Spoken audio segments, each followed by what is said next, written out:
सुमन मुर्दाबाद मुर्दाबाद मुर्दाबाद। समाजवादी पार्टी के सांसद मुर्दाबाद मुर्दाबाद मुर्दाबाद समाजवादी पार्टी मुर्दाबाद मुर्दाबाद मुर्दाबाद। रामजिलाल सुमन मुर्दाबाद मुर्दाबाद मुर्दाबाद। मौजूद हैं हरियाणा प्रदेश के महेंद्रगढ़ जिले के सतनाली गांव के अंदर और मेरे साथ जो तमाम लोग देख रहे हैं वो 36 बिरादरी के लोग हैं और आज एकत्रित होने का मकसद आप समझ चुके हैं। लोकसभा के अंदर सपा पार्टी के समाजवादी पार्टी के सांसद रामजिलाल सुमन के द्वारा हिंदू राजा के ऊपर एक टिप्पणी की गई और उनको गद्दार करार दे दिया। हिंदू धर्म को मानने वाले तमाम लोगों को गद्दार की संज्ञा एक तरीके से दे दी। समाजवादी पार्टी का जो भड़वा सांसद मतलब उसको भड़वा ही कहूँगा, उसने एक राजपूत समाज नहीं बल्कि पूरे हिंदू कौम को कलंकित किया है।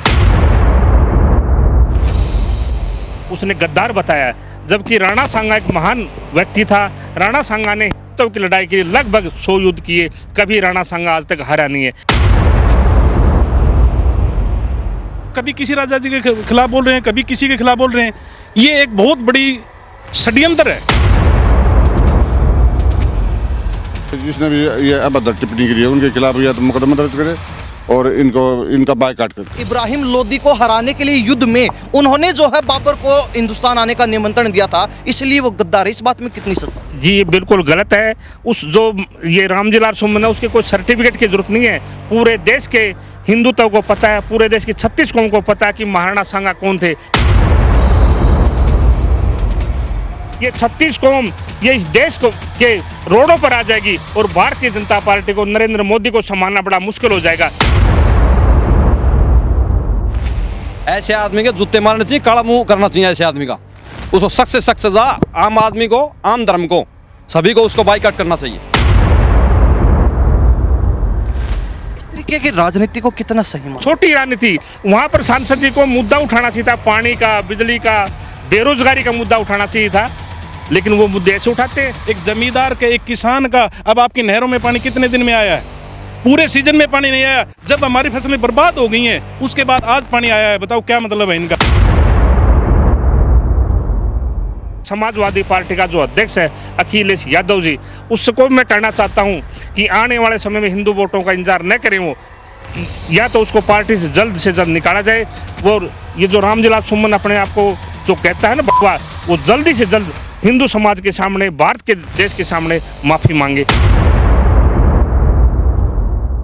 नमस्कार, स्वागत आपका हरियाणा न्यूज 24 पर। मैं हूं प्रिंस लांबा, मेरे से विनय सिंधु के साथ। आज हम मौजूद हैं हरियाणा प्रदेश के महेंद्रगढ़ जिले के सतनाली गांव के अंदर और मेरे साथ जो तमाम लोग देख रहे हैं वो 36 बिरादरी के लोग हैं और आज एकत्रित होने का मकसद आप समझ चुके हैं। लोकसभा के अंदर सपा पार्टी के समाजवादी पार्टी के सांसद रामजिलाल सुमन के द्वारा हिंदू राजा के ऊपर एक टिप्पणी की गई और उनको गद्दार करार दे दिया। तो साथ ही उस वंश से जुड़े हुए और तमाम जो है हिंदू धर्म को मानने वाले तमाम लोगों को गद्दार की संज्ञा एक तरीके से दे दी। लेकिन अब जो है इन लोगों के अंदर आक्रोश है, गुस्सा है और उनके खिलाफ जमकर भड़ास निकल रही है। हालांकि ये मामला इतनी जल्दी ठंडा नहीं होने वाला। उन्होंने प्रयास किया इस मामले को संभालने का, लेकिन जो उन्होंने टिप्पणी की उसके बाद लोगों का गुस्सा सिर चढ़ के बोल रहा है। इनसे बातचीत करेंगे और आज जो है इसी मुद्दे को लेकर तमाम लोगों से चर्चा करेंगे कि आखिर जो टिप्पणी की गई है उसको किस नज़र से देखते हैं, क्योंकि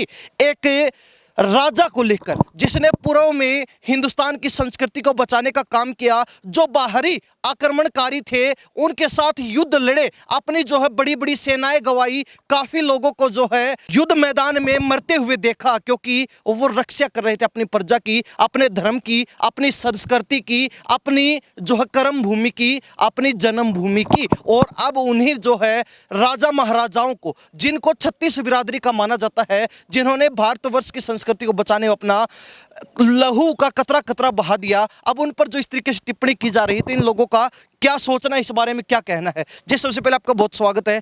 क्या कहेंगे ये जो सपा सांसद के द्वारा टिप्पणी की गई लोकसभा के अंदर, क्योंकि पूरा देश देखता है लोकसभा की कार्रवाई, और उसके बीच हिंदू राजा को इस तरीके से गद्दार करार दे दिया जाता है और तमाम जो है हिंदू धर्म को मानने वाले सभी बिरादरियों के लोगों को भी गद्दार करार दे दिया कि उनके जो संतानें हैं वो भी गद्दार। देखिए लांबा साहब, सर्वप्रथम आपका धन्यवाद करता हूँ, आपका चैनल का धन्यवाद करता हूँ।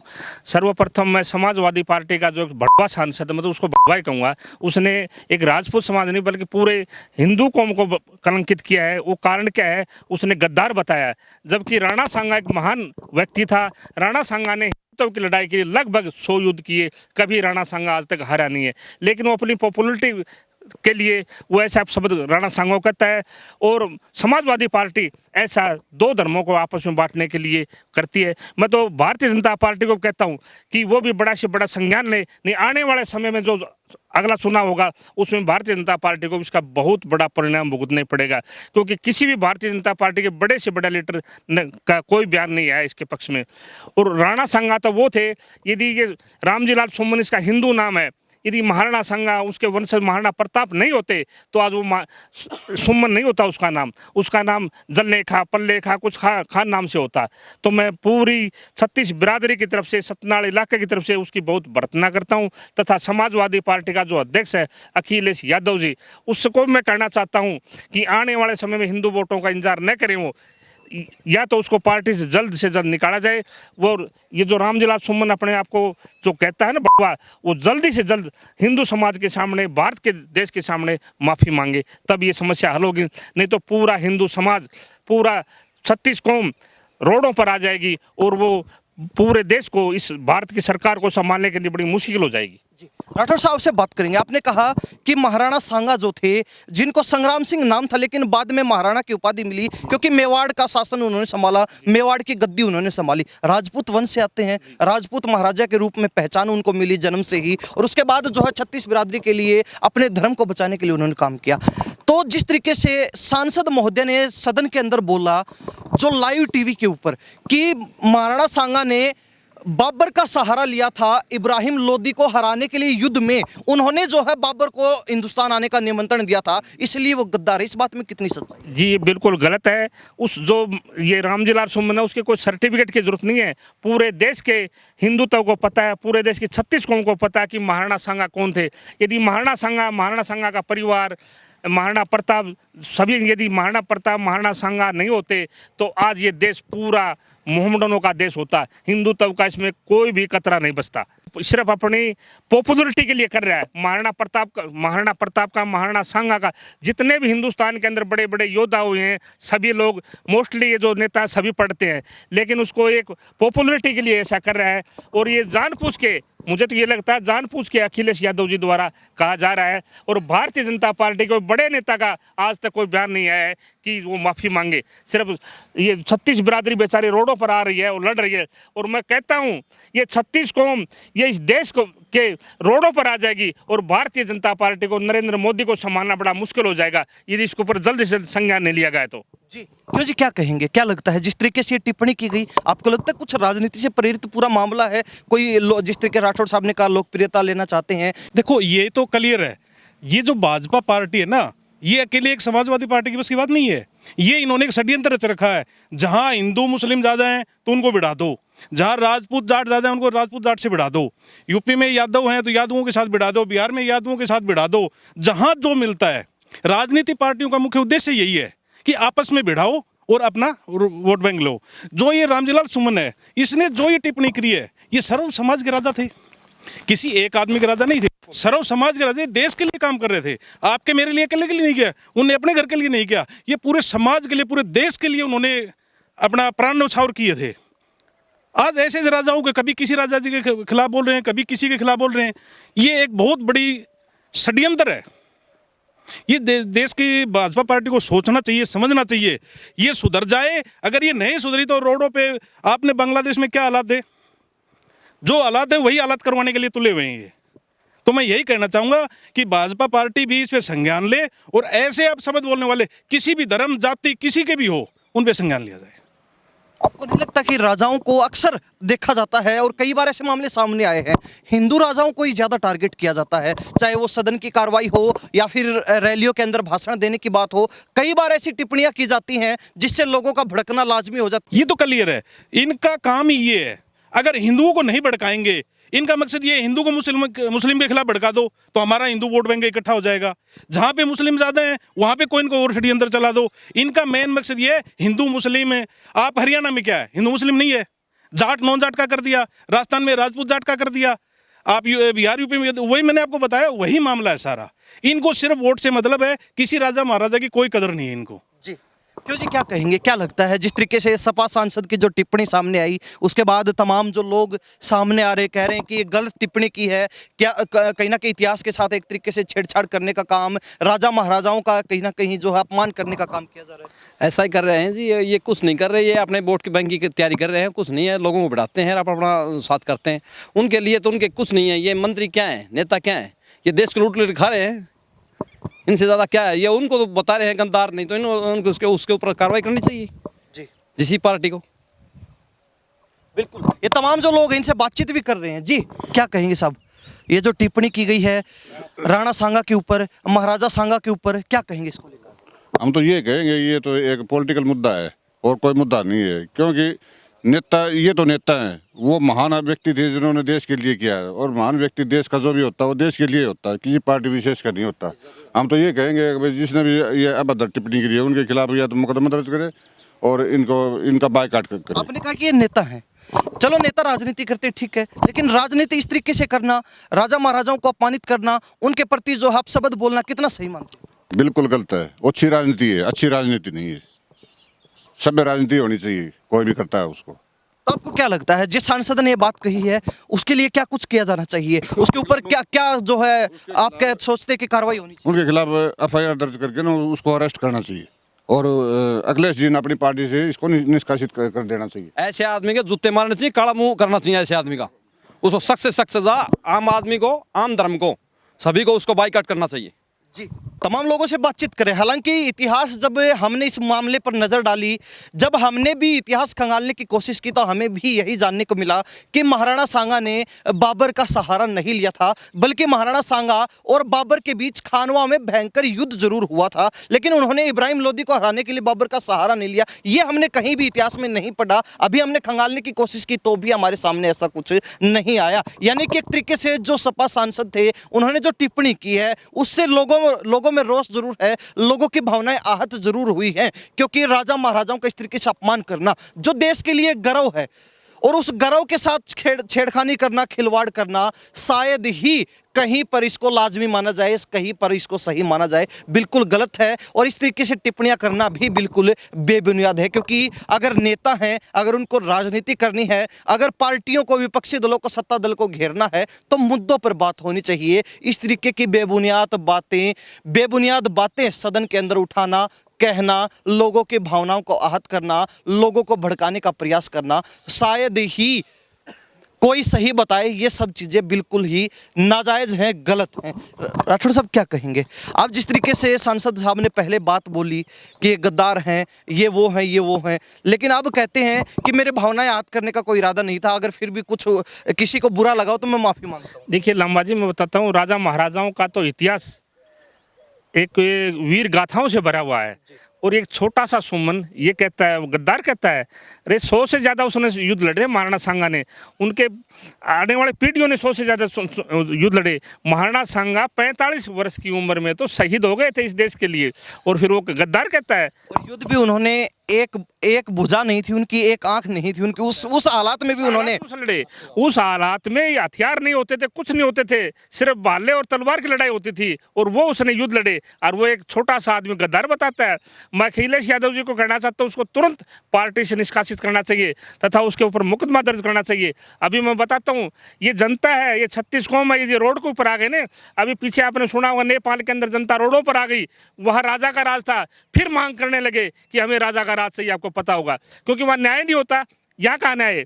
यदि ये न्याय नहीं हुआ राजा, इसके महाराणा सांगा के ऊपर जो विवादित टिप्पणी की है, नहीं वहाँ नेपाल की तरह जनता रोडों पर आएगी तथा फिर राजा के राज की मांग करेगी। ऐसा हम नरेंद्र मोदी जी को करना चाहते हैं।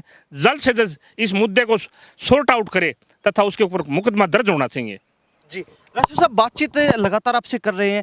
आपने इस मामले के ऊपर कहीं ना कहीं कहा है कि उनके ऊपर कार्रवाई होनी चाहिए, लेकिन आपको लगता है कि बड़े नेता हैं, आपको लगता है कि इतनी बड़ी टिप्पणी करने के बाद भी इन नेताओं के खिलाफ कुछ कार्रवाई हो पाती है? इनके खिलाफ कोई कार्रवाई मैं तो ये कहता हूँ इन नेताओं को मालूम ही नहीं है कि राजा महाराजाओं की वीर गाथा क्या थी, उनका क्या कार्य था। अब ये क्या है, इस लोकतंत्र के अंदर जी जाते हैं लेकिन वहाँ पर अभद्र भाषा का मर्यादित करते हैं। किसी भी राजा की आज तक कोई अमर्यादित भाषा बता दो जी आप कहीं पर भी। लेकिन ये जो लोकतंत्र है ना, ये लोकतंत्र से इससे अच्छा तो राजतंत्र था, क्योंकि वहाँ न्याय होता था। लोकतंत्र में न्याय नहीं है, ये जनता न्याय करेगी, 36 कौम न्याय करेगी बहुत जल्दी, यदि इस मामले को जल्द से जल्द नहीं सुलझाया गया तो।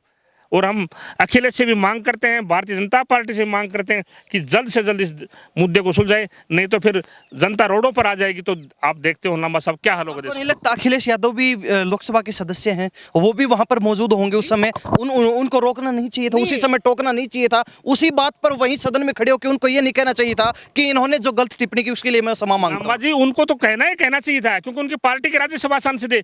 बीजेपी का, कांग्रेस का, अदर का कोई भी सांसद वहां नहीं बोला कि आपने क्या बोला है। ये 2 दिन बाद जनता ने बोला, रोडों पर जनता आई है कुछ, तब उन्होंने बोला, कुछ नेताओं ने उस समय ही बोलना चाहिए था। अखिलेश यादव को तो आज 4-5 दिन हो गए, उसको निष्कासित कर देना चाहिए था और उसके ऊपर तुरंत FIR करके उसके ऊपर जो भी कानूनी कार्रवाई वो करवानी चाहिए थी। इस तरीके की राजनीति को कितना सही माना? छोटी राजनीति, वहां पर सांसद जी को मुद्दा उठाना चाहिए था, पानी का, बिजली का, बेरोजगारी का मुद्दा उठाना चाहिए था, लेकिन वो मुद्दे ऐसे उठाते हैं। अब 1 महीना इस मुद्दे भी जनता चली जाएगी बेचारी।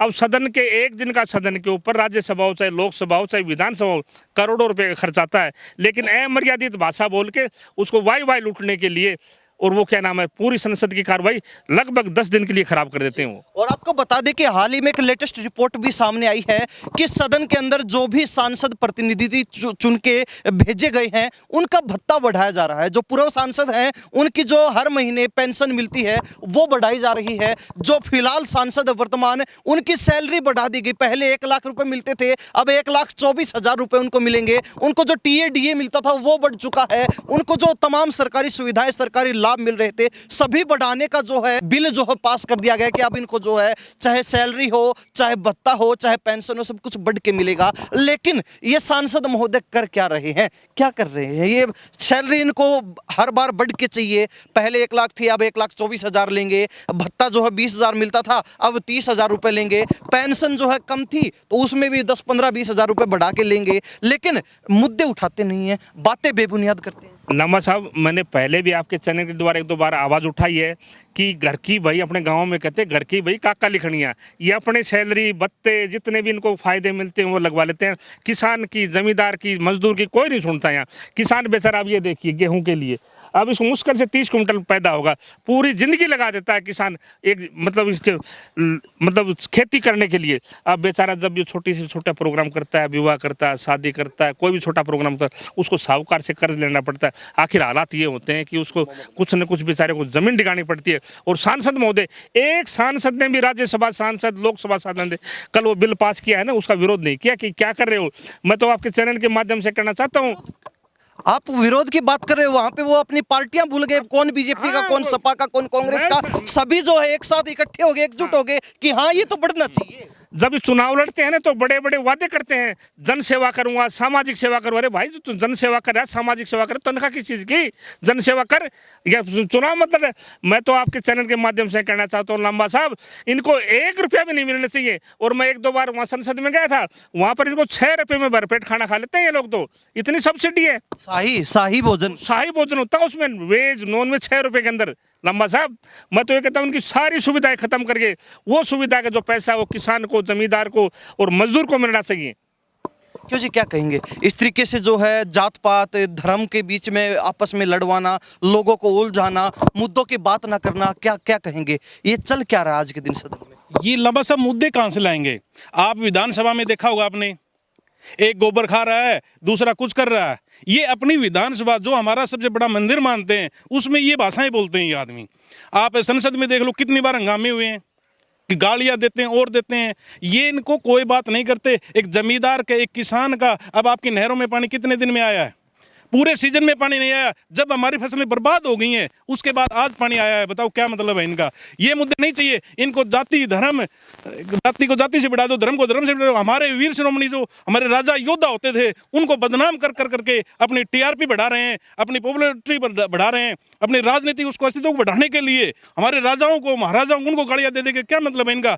ये जो भी पार्टी से है उसको जल्दी जल्दी इसको निष्कासित करना चाहिए और बीजेपी को आगे से ऐसा कंडीशन लगानी चाहिए संसद में, विधानसभा में, जो भी गलत बोलता है उसकी एंट्री दोबारा नहीं होनी चाहिए। कम से कम उनको ये तो कर सकती है सरकार, जो भी गलत भाषा का या मर्यादित भाषा जो ऊपर जाके गलत बोलेगा उसको संसद में नहीं घुसने दिया जाना चाहिए। जी क्यों जी, क्या कहेंगे चलते चलते, बता दीजिए आप भी। इनका ऐसा ही होना चाहिए, देश को लूट के खा रहे हैं नेता सब, ये कुछ नहीं बोल रहे। मैं नामा साहब, अभी जो आपने कहा तनख्वाह वाले 1,24,000 रुपये कर ली, स्टेट कर्मचारी सभी की पेंशन तोड़ दी, सेंटर कर्मचारी सभी तोड़ दी, और क्या नाम आर्मी को छोड़ के जितने भी, आर्मी में भी कई जो है उनमें अलग अलग, हाँ, जैसे सीआरपी बीएसएफ इनकी बेचारों की आईटी इनकी तोड़ दी। जी, ये तो देश की सेवा करते हैं, और ये क्या करते हैं वहाँ पर? ये सिर्फ धर्म से धर्म को बढ़ाते हैं, जाति को जाति से बढ़ाते हैं। तो उनकी जो सांसद, एमएलए, विधायक, मंत्री, प्रधानमंत्री जितने भी हैं, इनकी तनख्वाह बंद होनी चाहिए और उनकी पेंशन बंद होनी चाहिए। और हमारे देश के जो सैनिक हैं, अर्धसैनिक बल हैं, कर्मचारी हैं, उनकी तनख्वाह दोबारा से लागू होनी चाहिए। ऐसी हम आपके चैनल के द्वारा मांग करते हैं। जी चलते चलते ये और बता दीजिए, जो जनता जनार्दन है, जिनके इलाके से जो भी सांसद आता है, अगर वो मुद्दे की बात नहीं करता, अगर वो संसद में जाके संसद का समय खराब करता है, लोगों का समय खराब करता है, अपने क्षेत्र की मांगे नहीं उठाता, मुद्दे नहीं उठाता, तो उसका क्या इलाज करना चाहिए? उसको कैसे जो है आड़े हाथ लेना चाहिए? ये और बता दीजिए, लोगों को भी जागरूक कर। लांबा साहब, क्या है मैं बताता हूँ आपको।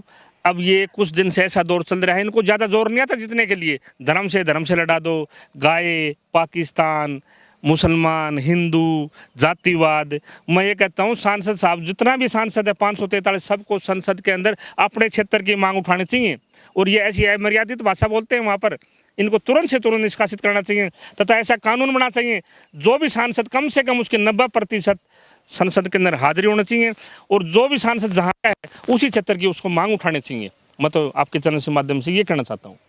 अक्सर देखते हैं, लोकसभा हो, विधानसभा हो, चाहे किसी भी प्रदेश के अंदर लगा लीजिए। अब फिलहाल लोकसभा की बात करें तो लोकसभा की बात करें, अक्सर लड़ाई झगड़े होते हैं, तू मैं पे बात आ जाती है, गाली गलौज शुरू हो जाता है, अमर्यादित भाषा देखने को मिलती है। आपको नहीं लगता कि सांसदों को, चाहे वो पक्ष का हो चाहे वो विपक्ष का हो, अपने क्षेत्र की मांग उठानी चाहिए और पटल पे जाके ये बोलना चाहिए खड़े होके कि मेरे क्षेत्र की ये समस्या है, इसका समाधान होना चाहिए, हर संभव हर मुमकिन प्रयास किए जाने चाहिए, मुझे बजट देना चाहिए, मेरे को बजट दिया जाए, मेरे क्षेत्र के लिए बजट दिया जाए, विकास परियोजनाओं को जो है आगे बढ़ाया जाए, तो बात बने। लेकिन वो अपने क्षेत्र की मांग उठाते नहीं, ऐसे ही तू मैं करते हैं, अमर्यादित भाषा करते हैं, गाली गलौज करते हैं। और पीछे आपने देखा था किस तरीके से कई सांसदों के बीच धक्का मुक्की हुई थी, कांग्रेस के कुछ सांसदों ने दूसरे का सिर फोड़ दिया, किसी को चोट लगी, किसी को कुछ हुआ। क्या कहेंगे?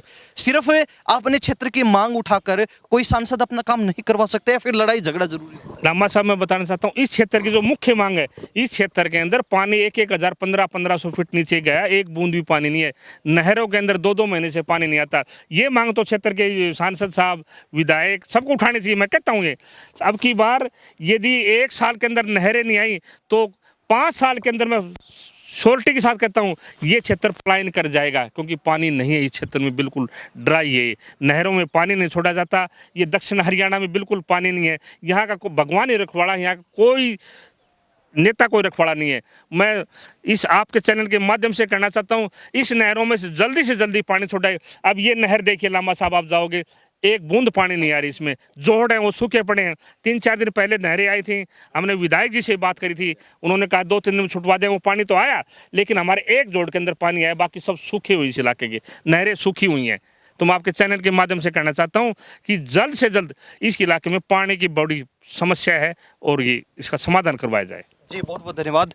तो ये हमारे साथ जो तमाम लोग छत्तीस बिरादरी के लोग बने हुए थे, जिस तरीके से लोकसभा के अंदर समाजवादी पार्टी के यूपी से जो सांसद हैं रामजीलाल सुमन, उन्होंने जो महाराणा सांगा के ऊपर अभद्र टिप्पणी की, जिस तरीके से उन्होंने उनको गद्दार करार दे दिया और सभी लोगों को भी गद्दार बता दिया, तो ऐसे में तमाम जगह पर पूरे भारतवर्ष के अंदर अलग अलग प्रदेशों में लोग भड़के हुए हैं और कहीं ना कहीं इस मामले को लेकर उनको भला बुरा कह रहे हैं, खुलकर कोसने का काम कर रहे हैं। हालांकि खास बात यह है कि अब तक समाजवादी पार्टी की तरफ से इस मामले पर कोई भी बयान नहीं आया है और ना ही समाजवादी पार्टी के मुखिया अखिलेश यादव ने इस मामले में कुछ भी अब तक बोला है। हालांकि दबाव बढ़ता देख रामजीलाल सुम्म ने जरूर कहा कि अगर मेरी बातों से किसी की भावनाओं को ठेस पहुंची तो मैं क्षमा मांगता हूं, लेकिन पहले जो है जख्म कुरेदना और उसके बाद उसके ऊपर नमक छिड़कना कितना जायज कितना सही मानते हैं? इस तरीके की बेबुनियाद बातों में समय खराब करना, लोकसभा के अंदर बेबुनियाद बातें करना, अमर्यादित बातें करना सांसदों को क्या शोभा देती हैं? और इस तरीके से जो है इन तमाम बातों में समय बर्बाद करके अपने क्षेत्र की समस्याओं को ना उठाना कितना सही कितना जायज मानते हैं? आप भी कमेंट के माध्यम से जरूर लिख दीजिए। इन्हीं सब बातों के साथ मैं प्रिंस लांबा, मेरे से विनय सिंधु के साथ हरियाणा न्यूज़ 24। नमस्कार, जय हिंद।